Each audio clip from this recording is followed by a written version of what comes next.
Alright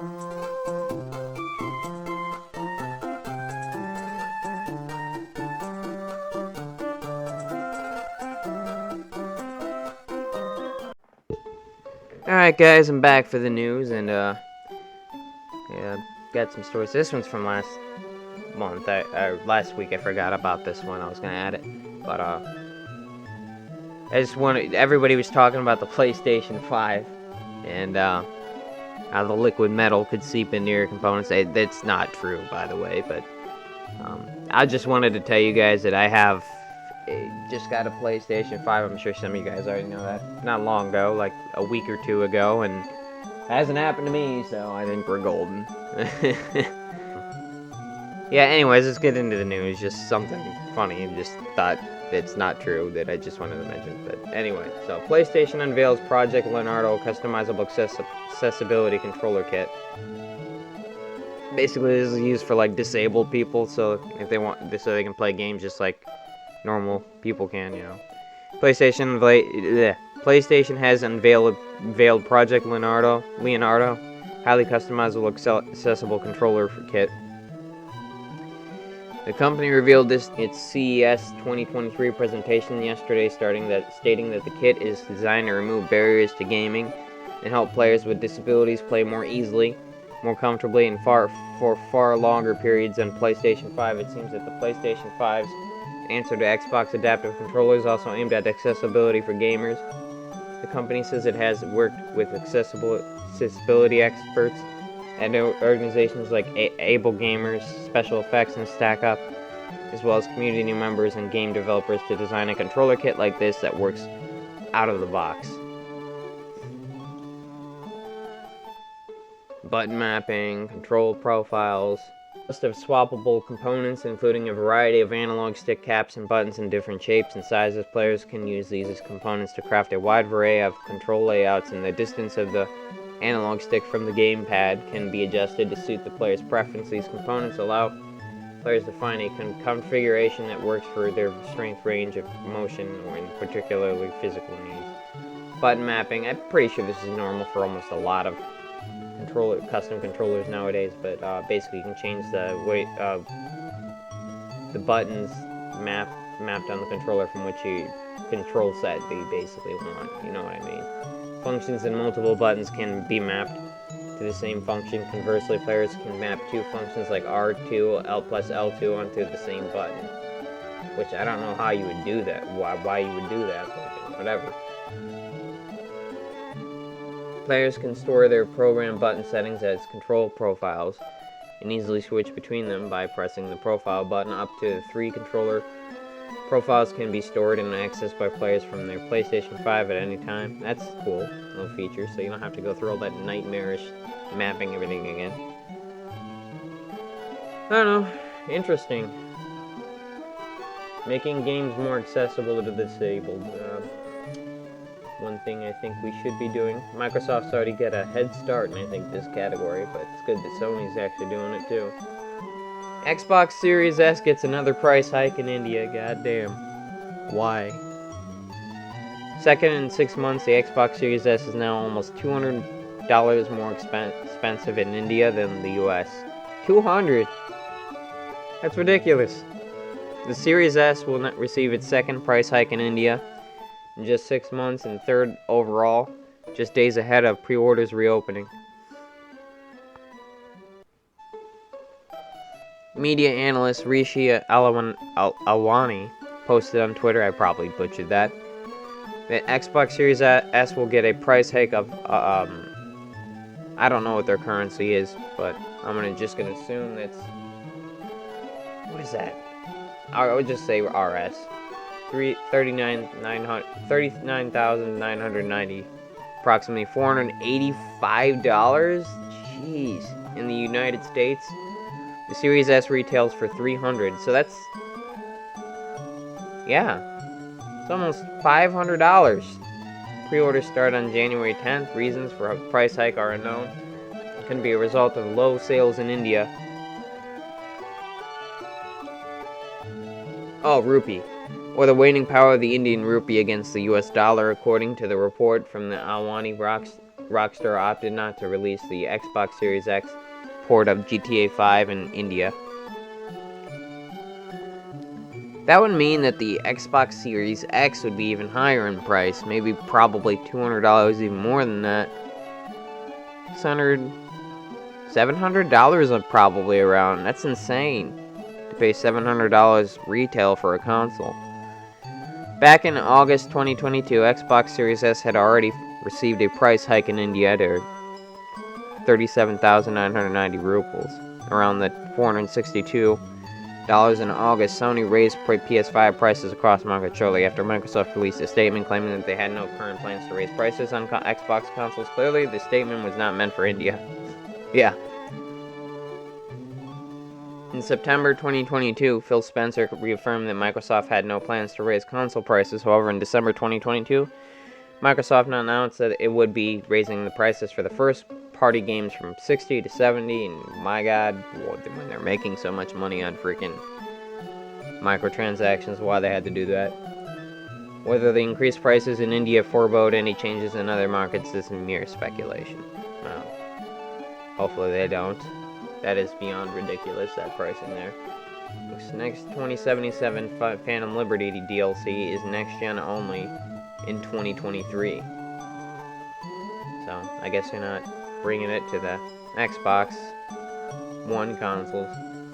Cyberpunk's 2077 getting its first DLC. CD Projekt Red has announced Phantom Liberty, an adventure taking place in a new district within the sprawling Night City. The trailer doesn't reveal much, only that our protagonist V is taking an oath of allegiance to serve the United States of America. Johnny Silverhand returns as a ghost in your head, warning you that swearing yourself to the United States is a bad idea, but just how bad could it be when you get to explore a mysterious part of the city and get awesome new weapons like a totally badass electric whip.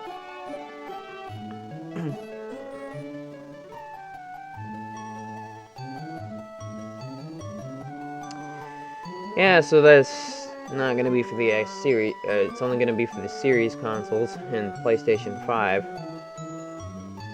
So, yeah, that's a bummer. Xbox Developer Direct Showcase reportedly coming this month. This is actually about 3 or 4 days ago this was announced, but it's official. We're getting the Xbox event. New report claims Xbox wants its own Direct. The new Xbox Showcase and platforms for a so-called Developer Direct will reportedly air later this month with new info on the likes of Redfall, Forza, and more. January 25th, guys. Near the end of this month. Expect some current releases or announcements on current stuff that they have already announced and just kind of been in the pipeline, and maybe a couple new trailers. Who knows? Although, don't expect anything brand spanking new to come out this year because you know how the delays have been. Tell me what you guys think. Lollipop Chainsaw's remake New Juliet look has been revealed. Which version? For this one? I don't know if this is the new. Doesn't look much different. That's right. Oh, this is it. It was a Twitter account. I posted a tweet about that. But, good news, Lollipop Chainsaw's fans for Gami Games have given us a peek at the first Juliet's new look. Well, I say new look, but let's be honest, not much has changed to true studio's words. It looks like Juliet has a neat... I'm not gonna say that because YouTube's gonna get me for freaking profanity, so... Though, I've probably been kind of loose in this entire video so far, so... I actually played this because my friend Austin came over one time and he's just like, look what I got, and I'm like, what is this? And then that got me into it, I guess. I went out to GameStop and bought it for my Xbox. By the way, this is one of the few games you actually can't play on your Xbox One or Series consoles because it's not programmed into it. So you have to actually have an Xbox 360 to still play it, and you need the disc. Pokemon Scarlet and Violet's second major update fixes more bugs. Thank God. Update 1.2.0 arrives in late February. Pokemon Scarlet and Violet Update 1.2 is expected next month and will aim to fix more of the bugs, performance issues that have plagued the game since launch. Hopefully it fixes them and doesn't make them worse. Earlier today, Nintendo shared more information about the game, outlining evolutions for the Pokemon for Scarlet and Violet starters. The gym leader players will face a more details about Paradox Pokemon discovery throughout the region. The press release ended confirming that a second software update would be coming to both games in late February. Nintendo explains that the Pokemon Scarlet and Violet Update 1.20 will include bug fixes and additionality, and adding to the more details would be released ahead of the new update becoming available. One thing I think they should do is, because Paradox Pokemon, the only place you're able to get them is in the Area 0. It'd be cool if they added them in raids.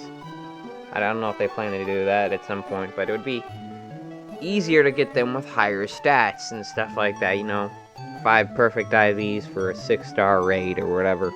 You get what I mean? Or higher chances at shinies. I remember that Magikarp shiny event that they did during Sword and Shield. That was a long time ago. I don't know, tell me what you guys think on that part, but thank God it's getting fixed again. Xbox consoles will now default to the energy saving option as Microsoft looks to reduce carbon footprint. By default, your Xbox will now boot up slower and use less power, which they had an update in November. It was around November, I don't remember the exact update, which they shortened the startup screen for Xbox Series consoles, and I guess they're falling back on that and undoing that change because climate change is an issue. Anyway, so beside the point. Microsoft is rolling out a new Xbox update that makes several changes to help gamers reduce their carbon footprint. And this includes making the system default to the energy startup option. And Xbox insiders are getting this update today, January 2011. Or, yeah, it was a couple days ago actually. Today's the 13th as I make this video, so. Microsoft said in a blog post that this will reduce console power consumption when the console is off. This won't affect performance of how updates can install overnight. However, I was always wondering why I never saw anything update on my console. That would explain it. The ability to remotely wake up your console in energy saving option is not supported. Consoles in energy saving mode boot slower too. I always keep my console in off mode when it's off anyway, so effectively this doesn't really bug me that much. Only because I'm worried about the longevity of my console and keeping it in energy saving mode, assuming that the thing is not entirely off when you have it off. Would just add to the component's wear and tear over time, so that's just how I do things, but other people may be different. Also, all this is optional. Players can go into the settings, opt for instant on options to boot. That, I don't use this. This is exactly what I was just talking about. I have rarely ever used it. I've had consoles last longer simply because I just have them off when they're off and on when they're on. It's my first Xbox One console. I've had it for over 10 years and it was still working fine. Option to boot their consoles faster through this uses 20 times more energy according to Microsoft. 20 times! Jeez. We all encourage players to learn more about the power settings options available to you. Every small step we take has large collective impact, and choosing shutdown energy saving can have real meaningful impact. For example, for every 2 consoles that switch to shutdown energy saving for 1 year, we will save the equivalent amount of carbon removed by 1 tree planted and grow for a decade, Microsoft said. This is just me, but if they didn't offer features that 20 times more energy consumption, I think people wouldn't use them in general. I'm just saying. That's just me. I don't really care either way, but still. Ubisoft cancels their unannounced projects, and Skull and Bones is delayed yet again for the 6th time. Gotta love it. After a holiday season that several of its games underperformed, Ubisoft is refocusing its efforts on established brands. We're going back to basic, people. Ubisoft has updated strategy for the near future and in its statement has revealed that it has cancelled 3 unannounced games, has delayed Skull and Bones, and yet again attributing the linear focus on major challenges and an industry that it is saying is shifting towards mega brands and long-lasting titles. Ubisoft says that its recent launches have not performed as well as expected. Long-lasting titles. Okay, so going forward, every game company, it just seems like they're falling back more and more on them hit titles, so, like, we did it, people. End of gaming history. No new titles will ever be produced again. I don't know. That kind of feeling is what I get when I see that. So, we're talking about big titles going, like Call of Duty, Halo. Obviously, there's different companies, but GTA. They will never create new IP from the sounds of that ever again. I'm mostly joking, but it just seems like it's going that way. Because look, they're already trying to create new IP, and it's not working well for them. The holiday season, which usually sees major business for Ubisoft, was a surprisingly slow period for the company, and as a result, it'll be focusing more on its efforts on building its current brands and live service titles. As consequences, we have decided to cancel 3 unannounced projects on top of 4 already announced in July 2022. Oh god, Ubisoft said. Jesus. It's basically most of their games in development. Saudi Arabia now owns 6% of Nintendo. Saudi Arabia's investment fund has increased its stake in Nintendo. I believe they now own WWE. They bought it from Vince McMahon too, so that's a thing. Saudi Arabia's public investment fund has bought more shares of Nintendo, increasing its holdings to own 6.07% of the Mario Company, according to Reuters. PIF previously owned 5.01% of Nintendo, so they just increased their holdings by a whole freaking percent. PIF also owns sizable stakes in companies like Capcom, Nexon, Koei Tecmo, Activision, EA, and others. The investment fund is putting money into video game companies looking for a return on investment thanks to forecasting growth in the video game space. And this is an example of big countries. I don't know if they're that big, but countries getting involved in investing, you know, ensuring their future.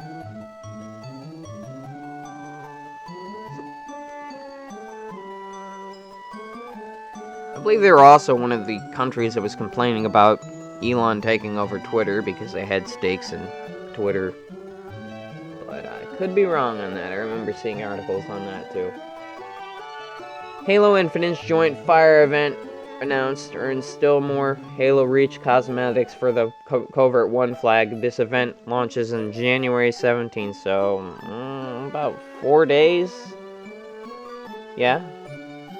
So more Reach armor. You get the JFO set in this. I'm assuming it's gonna be like a 10 tier update where you can get just like a event thing.